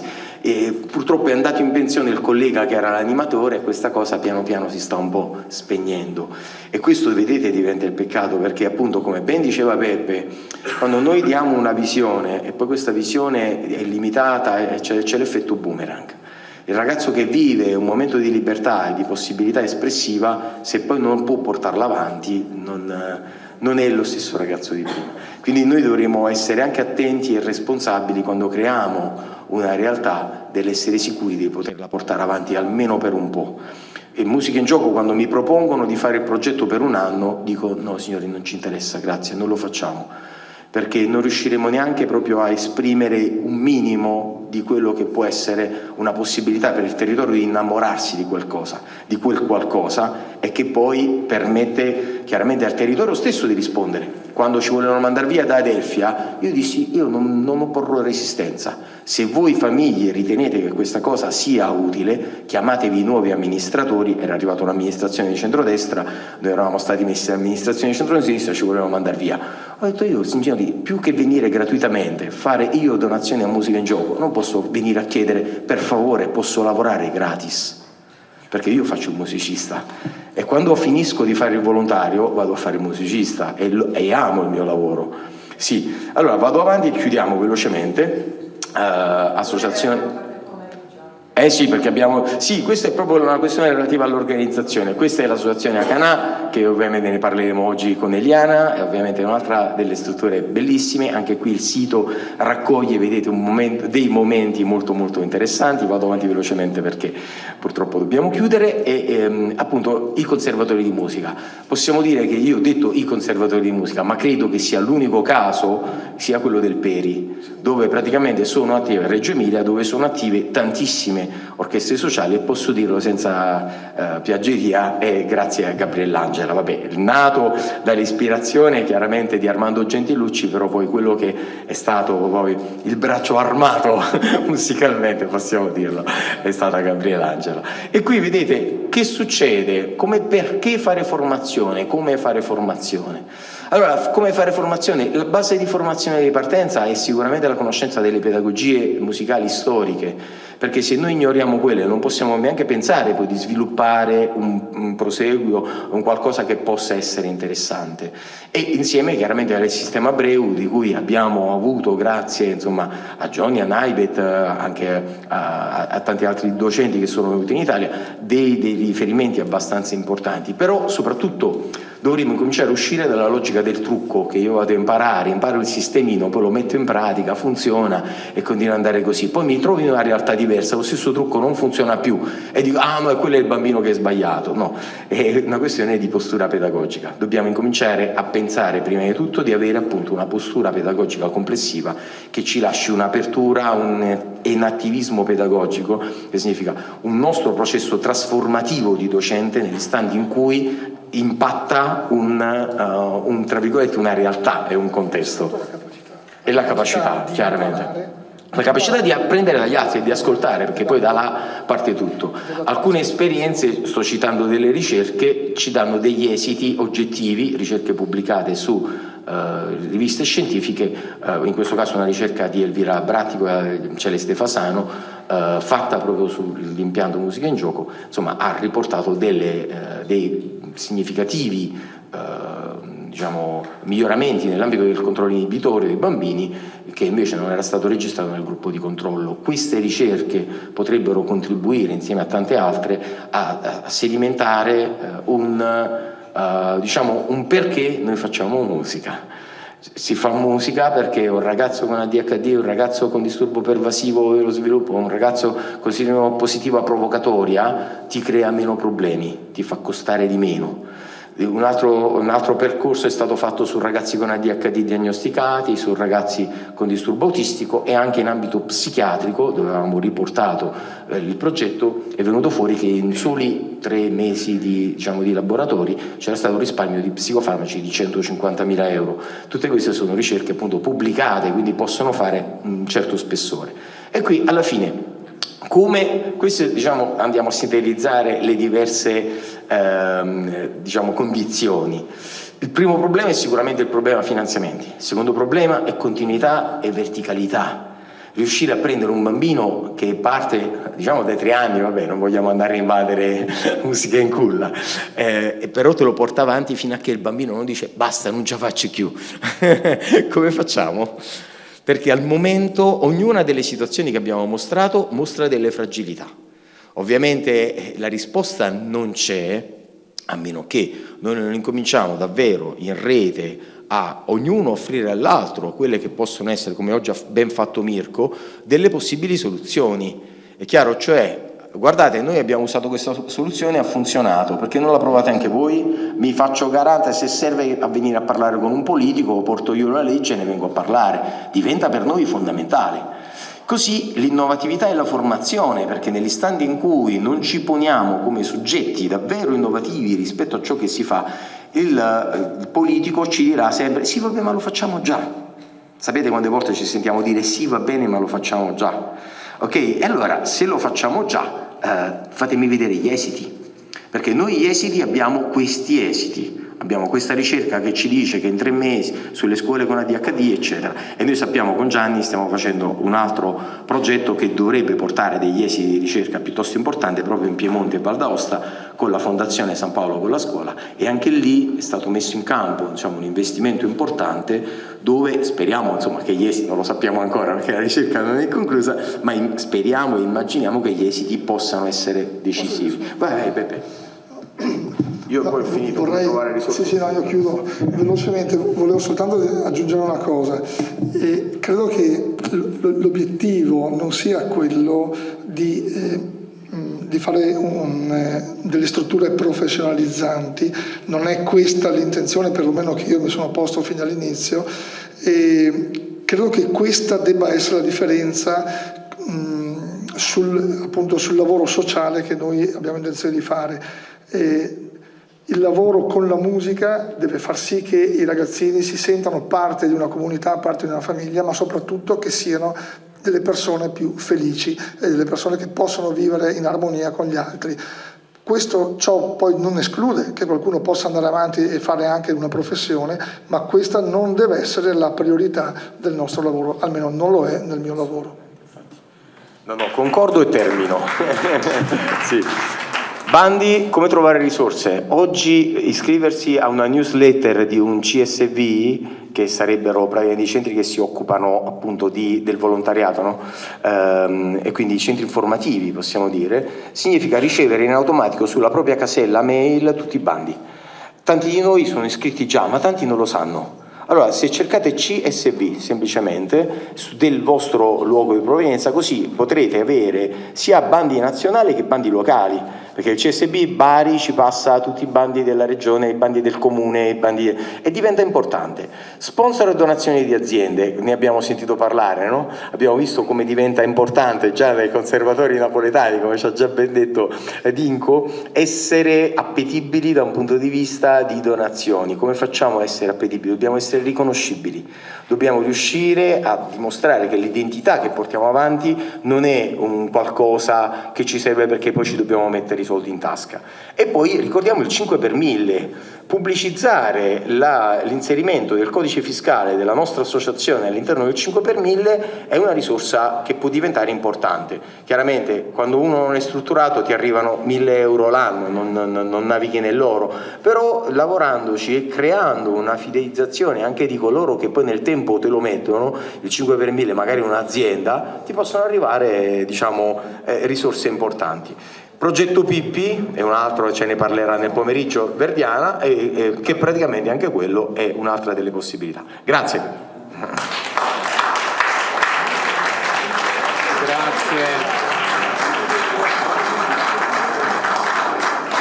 Grazie a Giuseppe Laudani e Andrea Gargiulo per questo orizzonte che ci hanno offerto rispetto appunto alla pluralità, alla molteplicità delle esperienze importanti che si conducono in Italia e ai differenti modelli organizzativi, alle possibilità di reperimento delle risorse. Tutte cose importanti che è utile condividere, scambiare queste esperienze, queste informazioni, questi spunti, è essenziale. Allora io chiuderei qui, chiedo a Isabella, non c'è spazio per il dibattito, immagino. Allora, siamo in ritardo di una mezz'oretta, Sì. Devo avvertire la... Quindi allora, dici tu. Almeno facciamo un giro di domande. Oggi pomeriggio dovremmo essere veramente talebani, perché ecco una cosa che noi abbiamo, lo dico già, oggi pomeriggio abbiamo una prima sessione che è dedicata alle testimonianze con 4 persone, che vuol dire mezz'ora, vuol dire 7 minuti a testa. Poi qualcuno ha anche portato il progetto eccetera, però in 7 minuti bisogna stare dentro, tra cui un collegamento da Napoli. Poi ce ne sarà un altro di un'ora, ma sono 8, quindi sempre 7 minuti, perché la cosa importante è per l'appunto il dibattito, perché se no oggi pomeriggio rimaniamo, c'è una vetrina, ma poi non ci si quindi ecco, per questo io chiedo oggi pomeriggio veramente di essere. Sì, allora apriamo un giro di domande, ci diamo direi un quarto d'ora per poi ritrovarsi puntuali alle 14:30, è così? No, un po' meno di un quarto d'ora. Meno di un quarto, 10 minuti al massimo di domande e poi ci si ritrova alle 14:15 per avviare la terza sessione. Prego, se viene qui in modo... sì, a meno che... Facciamo partire il timer. Posso fare una domanda? Sì, prego. Quando ha parlato di un'associazione...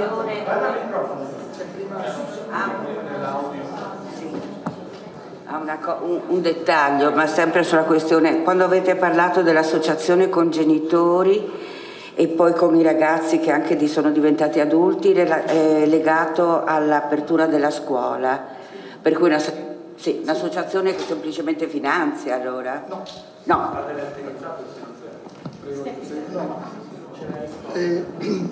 Allora, rispondo subito velocemente. L'associazione, non so se ci sente, sì. L'associazione nasce da all'inizio dai genitori degli alunni che frequentavano appunto la scuola. Poi nel corso degli anni i ragazzi sono diventati degli adulti e oggi sono loro l'associazione, quindi nel direttivo e quant'altro ci sono i ragazzi che sono nati nell'associazione prima come alunni. L'associazione ogni anno partecipa al bando che la scuola emette a giugno-luglio e grazie a questo bando gestisce per conto della scuola tutto il progetto scolastico, perché è un progetto scolastico che prevede tutta una serie di attività che sono gestite in qualche modo dall'associazione, che fornisce i docenti e si preoccupa di tenere aperta la scuola in orario extrascolastico fino alle 9 di sera o altro, anche nei giorni di festa. Per cui il finanziamento è per il bando che è aperto dalla scuola. Esatto. Ok, grazie. Grazie intanto. Allora, io sono un'insegnante di strumento di una scuola di Padova. La scuola è il primo istituto Petrarca in rete con altre 20 scuole, la rete si chiama Rete Overture. La domanda è questa: in contemporanea a questa rete abbiamo fatto richiesta di diventare polo performativo artistico per avere finanziamenti. La domanda è questa: si possono integrare le attività della rete Overture con quelle del polo performativo per avere i fondi? Rispondo io, perché il polo performativo è un decreto del Ministero dell'Istruzione, quindi insomma voi siete stati selezionati dalla Regione Veneto e siete capofila di rete, siete un polo performativo. Voi potete integrare tutto quello che volete progettualmente, cioè siete completamente liberi di progettare quello che desiderate all'interno del polo. Facciamo un progetto e possiamo inserire un'orchestra scolastica della rete. Certo, assolutamente. Approfitto per invitarvi alla settimana della musica, perché non ho visto che queste 20 scuole si sono iscritte alla settimana. Potete farlo ancora? Sì, potete ancora farlo, vi aspettiamo. Siamo nel Veneto apposta, se è una rete così potente. Bisogna partecipare, perché se non si partecipa poi non si può chiedere. È un problema di spazi importanti. No, ci sono degli spazi dedicati. Ma l'orchestra nostra potevano entrarci 30 persone e non siamo di più. No, ce ne sono anche con altri. Insomma, io vi invito comunque ad iscrivervi. Mi raccomando, perché dovete essere presenti. Siamo nel Veneto, se non ci siete quest'anno. Grazie. Altri interventi? Prego.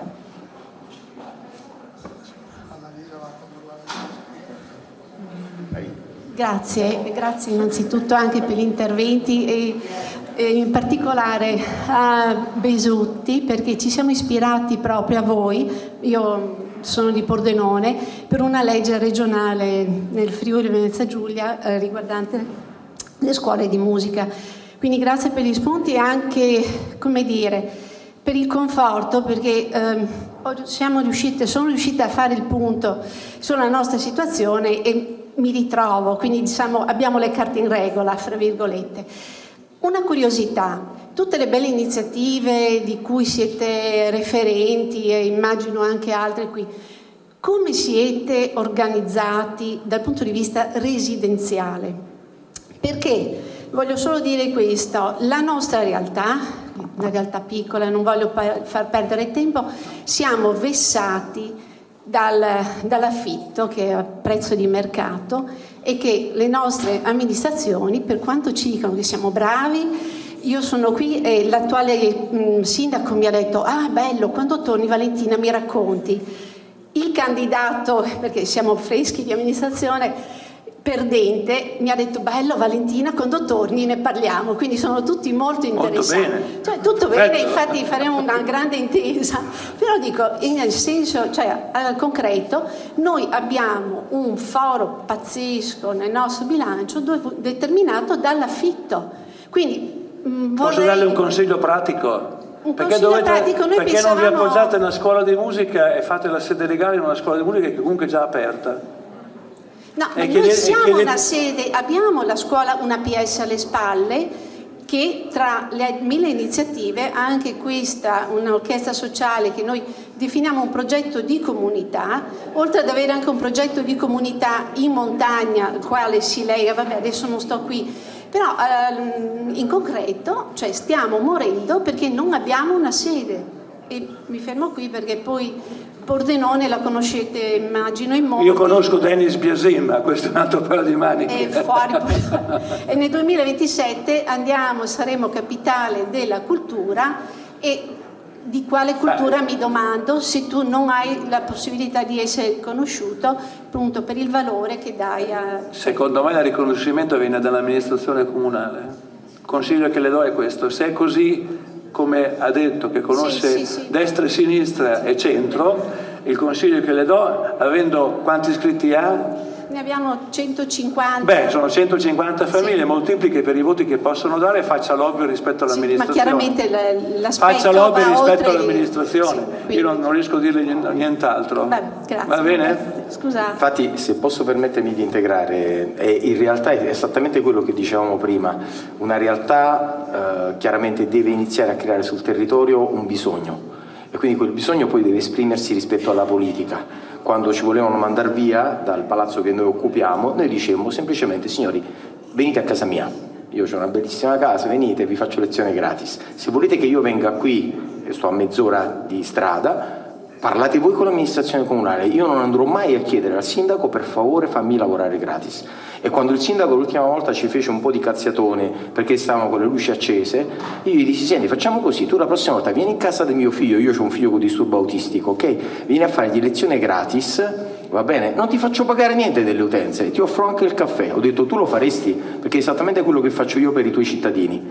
Quindi questo è quello che dobbiamo andare a dire, far capire l'importanza sociale di quello che facciamo, perché loro non lo farebbero per noi sì. Grazie. Abbiamo 2 minuti ancora, un altro intervento, non di più, altrimenti ci salutiamo. Io vorrei sì. una cosa, se è possibile. Sì, prego. Una cosa che ha detto Giuseppe, il fatto che un'orchestra sociale non è vista anche come un'orchestra che poi può avere un suo percorso professionale. Io credo, no, capito male. Ho detto che per come la vedo io, il mio progetto non è nato con quell'intenzione. Poi ho detto che ciò non esclude, tant'è ho detto che ne ho un paio, sono qua, e non esclude che poi facciano la professione, però l'obiettivo principale non era quello di farne, sai perché? Perché le aspettative anche che ci sono nei nostri conservatori eccetera, che uno va perché poi deve diventare il solista di fama internazionale. Non è questo lo scopo, per quanto mi riguarda, dell'orchestra sociale. Io penso questo, per la nostra esperienza, che gli obiettivi emergono man mano che si fa la storia. Certo. Perché all'interno dei quartieri spagnoli, no, avere un'orchestra che diventi anche presidio culturale all'interno dei quartieri è un valore molto importante. Io personalmente sto lavorando per questo.